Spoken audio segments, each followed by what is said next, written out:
If you are new, my name is MJ, short for Malaysia. My last name starts with a J. I am royalty. Hey my loves, welcome back to the channel. It is currently about 10 o'clock, so good night. How are you guys feeling? I hope you guys are getting ready for tomorrow to conquer the day in life. Today's discussion, I want to hop right into it. I watched plenty of TED Talks, and one that stuck out to me the most, and pardon my manners, my name is Malaysia'Monét. I don't think I introduced myself for my new viewers, and I don't even think I introduced myself in my previous videos for my old viewers. Weird. Malaysia'Monét is my name. I go by MJ because my last name starts with a J. It is Johnson. But other than that, the video that I saw was conducted by a young woman named Yuko Munakata. And her theory was basically, we as parents are the butterfly. And our children, they represent a hurricane. And us as that butterfly, it's a certain type of butterfly. I can't tell you right now. I'll put it in the description. No, I'll put it right here at the bottom. The type of butterfly it is that. And it helps form a hurricane. So yes, this hurricane is already a hurricane, but this butterfly is going to help it form into that already known hurricane. And it's funny because I want to bring that into my schooling experience as a child. From pre-K to second grade, I attended a school in Queens, Jamaica, Queens, PS 223Q. I lived in Queens. I lived about 15 minutes away from the school, so it was convenient. And you know the area. If not, it's not the best of neighborhoods. I didn't live in a bad neighborhood. Yes, my phone did something crazy. I did not live in a bad neighborhood, although it was not the best. I grew up in a house. I lived in the house with my grandparents on the middle floor, me and my mother at the top floor, at the bottom, the basement, whatever, okay? So we used to walk to school.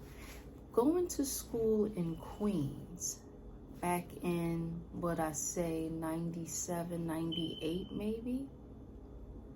What I remember experiencing there was very much different from the things I experienced when my mother relocated me into diversity downtown in Chelsea, Christopher Street and Sheridan Square to be exact, PS3. But rewind, before we get to PS3, when I was in PS 223Q, I remember humping girls. I remember kissing girls. I remember going to the bathroom and writing curse words on the stalls, shit and damn, and not even spelling it right. Kissing girls in the bathroom. Not several girls. It was one girl in particular. Maybe two. But I'm just saying that to say, these were the type of things that was accessible. It was just, I don't know what to really describe it as, but it seemed regular back then when it was happening. When I went to PS3, that's when I learned and I saw more. I said, oh, he's an artist. Oh, he writes stories. Oh, she paints. Oh, he can act. Oh, she can sing. I saw a diverse of talent from an array of cultures. It was very much so. There was no time to be humping in the bathroom. Why? Because there was teachers that was monitoring things like that. Not things like that because those are the things they were looking for. But we are kids. We are human. And we're new to this. And we're experimenting the things that these adults already know and they do for fun. So we just getting a dip and dab. You know, once the shit pop, it's fun, don't stop. So to prevent that, it was certain guidelines and certain rules that needed to be followed as youth. And we followed it because that was the introduction to learning how to follow rules, discipline, and knowing your boundaries. Whereas I notice in the schools in the hood, usually they don't give a fuck about that. They there for their check. Some of them care. Shout out to my grandmother, even though she was a high school teacher, she is a teacher that cares. So I know there are teachers that care, but there's a vast majority of them, due to not being paid enough, they don't act the part. They don't do it to really impact the child's life. They do it to make them pass their grades so their job is done.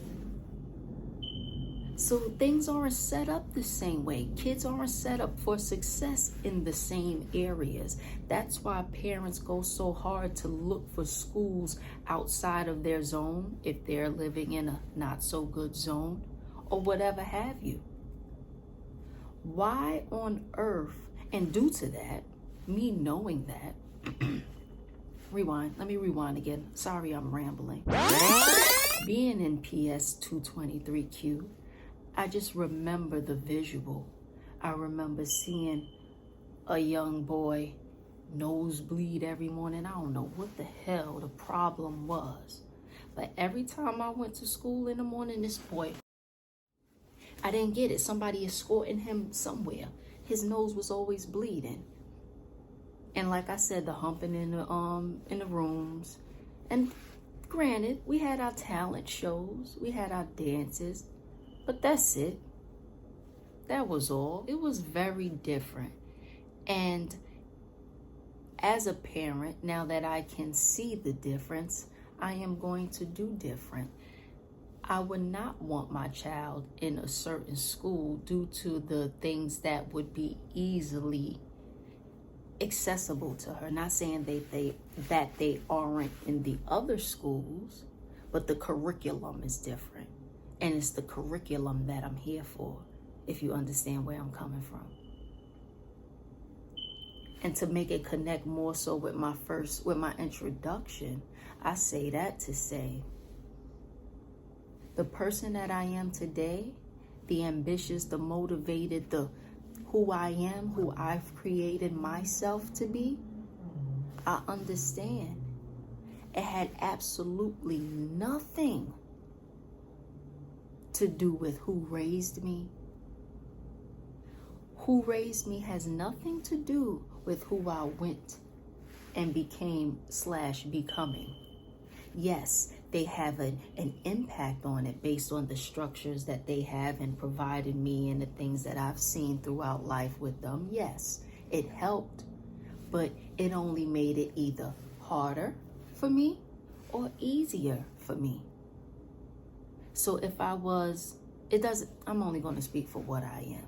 Who I am today, my grandmother, my Nana, being who she is, the teacher, the principal, the businesswoman, my grandma being the businesswoman that make her ceramics paint pristine and sold them, has her little business and made her cards and,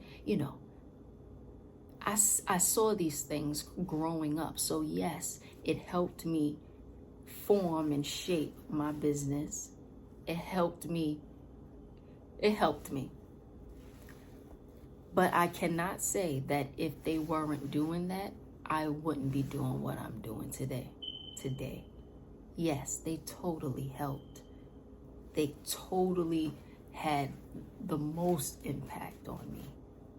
But during a time in the world when I wasn't with my parents, when I'm in college, or the other experiences, the life experience that parents they aren't there to guide and teach you through.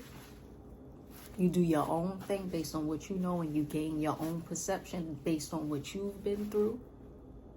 That's when it forms to help you be either a better you, or either you end up on the wrong path and then you'll find your way back. But it's all for a reason. But you was always going to be great. We're all here to be great. So whatever it is, you might have your little hurdle. You might have that little time it's a setback, but it's for a major comeback. It doesn't matter what you go through. When the circumstances change and you notice it and things get better. And even though I was too young to notice, now that I'm older, I can look back and say, wow, I noticed the difference, and I am not going to do the same. Why the hell was I in the bed? Whether I like girls now or not, there's no reason why I'm in the second and first grade humping girls in the bathroom. There's no reason why I'm even able to do that. Why are we what is going on here? Somebody's not doing their job, because it can't be us little kids that's doing too much and y'all can't seem to, keep control. I'm pretty sure if teachers was paid at the standard that they feel they should be paid, it's all about money. Things would be a lot different. So I strive to be great. Why? Because I want to put my child in that great school just to mentally feel better about the whole situation. Because I don't want her throwing tissue paper at the ceiling and humping little girls when she in the second grade. In the second grade, I don't care who you love. I don't care who you hump and kiss, but do it when you can say your ABCs. Do it when you know the difference. Second and first grade, the innocence. Now, can you imagine what that might have done to me and made me do thereafter? I remember seeing porn on the TV in the house. Maybe that made me explore, but it was never girl on girl. So why did I think that was okay? Because that's what I wanted to do anyway, obviously. Obviously. Just be the best you can be, you guys. I swear, it's so hard, but it's much, much easier to fuck up. Don't be a fuck up. Good night.